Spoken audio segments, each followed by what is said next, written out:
Welcome to It's Tomorrow News. I am Hena Talati. Let us have a glance at the headline first.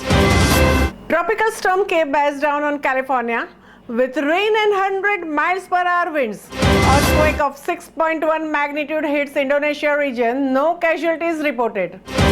Heavy rains warning in India. Tropical storm K bears down on California with rain and 100 miles per hour winds. A tropical storm surging up the California coast brought fierce winds on Friday that threatened to fuel ferocious wildfires already burning across the state.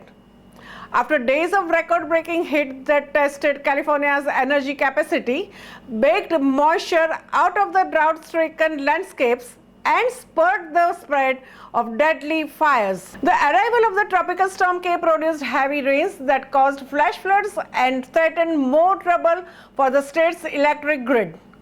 Showers hit the San Diego area early on the Friday afternoon, and more rain is expected as the storm moves north throughout the day and into the weekend. K made landfall as a Category 1 hurricane along the coast of Baja California, Mexico, before it was downgraded to a tropical storm. The storm whipped up gusts of 109 miles per hour in the San Diego mountains, according to the National Weather Service, as high winds sent trees and power lines tumbling, the Los Angeles Times reported. The storm came during a week of extreme weather in California and across the American West as several dangerous events overlapped. Strong winds with a gust about 40 miles per hour complicated containment efforts on the Fairview fire, which had surged across more than 27,463 acres by Friday morning. 2 people died while fleeing flames on Monday, and at least 12 structures have been destroyed. More than 80,000 people still lay in its path, officials said in an update Thursday evening. Earthquake of 6.1 magnitude hits Indonesia region. No casualties reported. A strong 6.1 magnitude earthquake struck Indonesia's Papua region on Saturday morning and was followed by 5.8 magnitude aftershock minutes later, the US Geological Survey said. Both quakes hit at the relatively shallow depth of 15 kilometers, about 272 kilometers from the town of Abepura, according to USGS. No casualties or damage were immediately reported by the authorities, but the Indonesian Meteorological and Geophysics Agency warned of the moderate shaking and light damage in a tweet.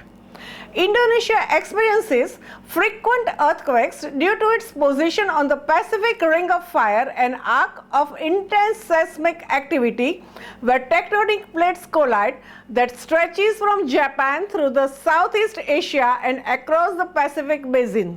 A 6.2 magnitude quake that shook Sulawesi Island in January 2022 killed more than 100 people and left thousands homeless, reducing buildings to a tangled mass of twisted metal and chunks of the concrete in a seaside city of Mamuju. Heavy rains warning in India.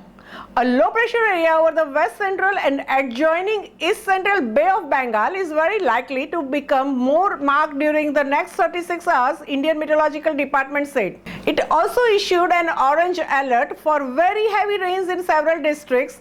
IMD said the low pressure area, which is concentrated over the south Odisha and adjoining north Andhra, will intensify, due to which heavy rainfall is likely to occur in various districts of Odisha. It is pertinent to mention here that several parts of the state are already experiencing enhanced rainfall activities. Yellow alert has been sounded for Koratpur, Malkangiri, Ganjam, Gajapati, Rayagada, Kandamal, Nabaraguru, Kalanhandi, Nayargarh, Khurda and Puri districts. The IMD has also issued an orange alert warning of torrential rains in many districts of Odisha over the next 2 days. It warned of heavy to very heavy rain of 70 to 200 millimeters at some places in Koratpur, Kandamal, Gajapati and Ganjam districts on Friday. That's all for now. For more news updates, stay tuned with us. It's Tomorrow News. For more global weather updates like this, subscribe our channel and hit the bell icon for regular updates.